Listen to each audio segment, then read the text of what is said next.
tarde, Lorena. Muito bom ver que você está bem depois desse pesadelo. Eu gostaria que você contasse como foi a sua experiência. A Patrícia Maldonado mora há 9 anos em Orlando. Disse que foi uma noite bastante turbulenta, ventos fortes, a casa chacoalhava muito. Como foi sua experiência? Boa tarde, Uribe. Boa tarde a todos. Olha, foi uma noite bem assustadora, né? Porque os ventos eram muito fortes. Eu nunca tinha passado por um furacão forte como esse aqui em Orlando e isso assustou bastante, porque a gente já vinha com um dia com muita chuva e vento. E aí, quando foi por volta da 1h da manhã, que ele já tinha feito o landfall, que eles chamam, que é essa chegada ao continente, ele acabou ficando mais calmo. Parou de chover, a gente não viu mais as plantas voando do lado de fora. E aí deu uma acalmada. Tempo depois, por volta das 3h da manhã aqui, que a gente sentiu a força do furacão. E aí foram ventos muito fortes, era aquele barulho muito alto, que faz aquele barulho forte. Eu tenho uma filha pequena, tenho 2 pequenas, inclusive, mas a de 2 anos e 8 meses, na mesma hora acordou e ficou, mãe, o vento, porque era muito vento e muita chuva. Então a gente via aqui da janela da minha casa as árvores caindo assim, para um lado e para o outro, balançando bastante. Então isso assustou muito. E nesse mesmo tempo que o vento, né, varria aqui as árvores, a gente recebia também em todos os celulares da casa alertas de tornado e de inundação.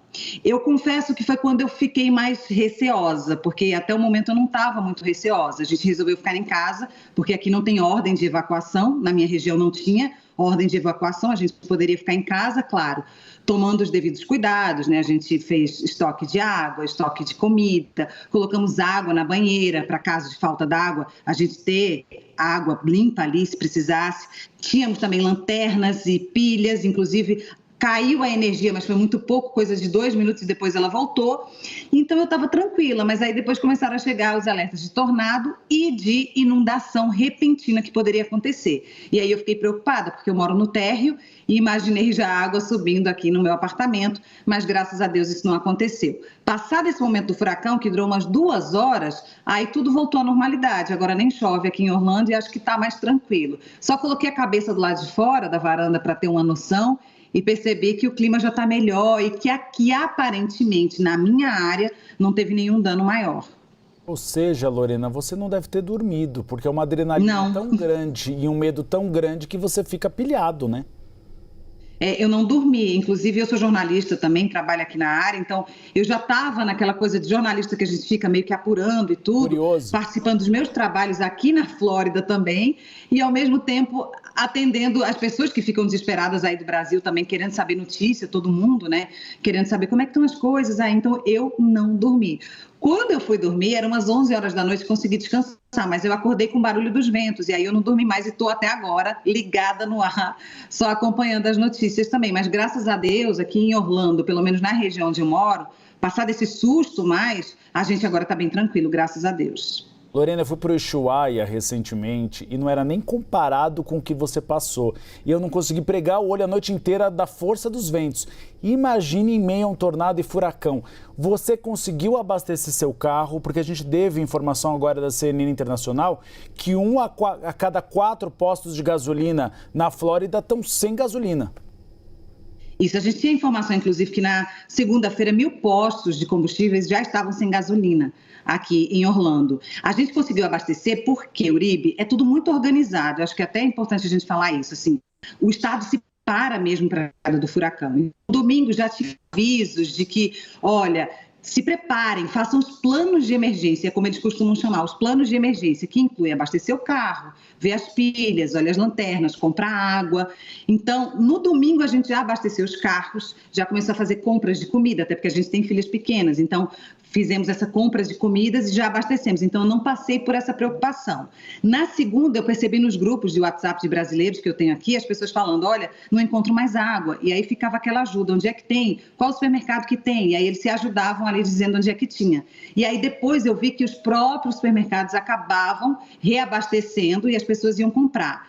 Na quarta-feira, por exemplo, ontem pela manhã, que ainda não tinha chegado o furacão, um supermercado, uma rede que tem aqueles membros, né, que você pode ser membro, ele falou, olha, não precisa ser membro, se você precisar comprar água e saco de areia, que é muito utilizado também para colocar nas portas e evitar inundação, você pode vir aqui comprar sem precisar ser membro desse supermercado. Então, assim, tem muito essa rede de que todo mundo se ajuda. Não se cobra mais caro pela água porque a demanda é maior. Não se cobra mais caro pela gasolina porque a demanda é maior. O governador Ron DeSantis, ele aparece o tempo todo nas redes sociais e nos veículos de comunicação para falar, olha, tem abrigos para pessoas com necessidades especiais, para pessoas com pet friendly, né? Com animais. Se você quiser levar o seu animal, você pode. Então, você está muito munido de informação. Então, acho que é por isso que dá muita segurança, principalmente para quem estava em Orlando, que sabia que ele ia chegar numa velocidade menor, que foi o que aconteceu. A gente não chegou na categoria 3, já foi na 2 até chegar a 1.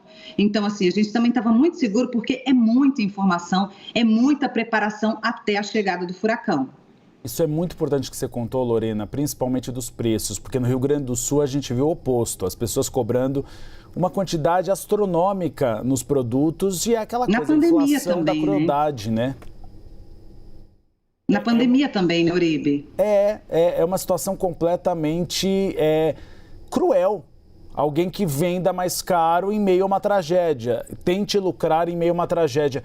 Lorena, para a gente encerrar nossa conversa, as aulas dos seus pequenos vão ser retomadas essa semana?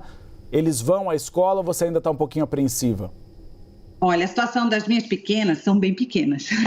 Eu tenho uma de 5 meses, então ela fica mais comigo ou com alguém.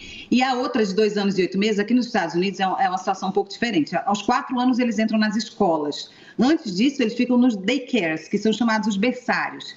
Então, normalmente a gente consegue com uma brasileira, que fica melhor, porque é o português, eles ainda são muito pequenas. Então, as brasileiras, acabam querendo trabalhar mais. Então, ela já me disse que amanhã ela volta na sexta-feira. Mas as escolas, muitas, depende dos condados também, de cada região, como ela foi afetada, algumas voltam às aulas amanhã, as outras só voltam às aulas na segunda-feira. Mas, digamos, se a minha estivesse já na aula, eu já estaria segura para deixar ela na escola amanhã. Porque em Orlando, onde eu moro, na região onde eu moro, ela não foi muito afetada, então a gente está mais tranquilo. Não é o caso da área dali da costa oeste, que foi atingida em cheio pela chegada do furacão. Então, se fosse na minha situação para voltar para a escola, eu já levaria amanhã sem problema, como eu já vou levar a pequena no berçário, sem problema nenhum. Vida que volta ao normal. A gente conversou com a Lorena Gomes, colega jornalista brasileira que mora em Orlando. Obrigado, Lorena, e que bom que você e sua família estão todos bem. Obrigada por esse espaço, até para mostrar para os meus pais também, né? Porque a minha família também fica preocupada, fica esperando que eu surja aí para trazer alguma notícia dizendo, olha, tá tudo bem, por aqui a gente passou, sobreviveu e estamos bem. Tá aí, pais da Lorena, ela tá bem e a família também. Muito obrigado pela presença aqui no Bastidores CNN.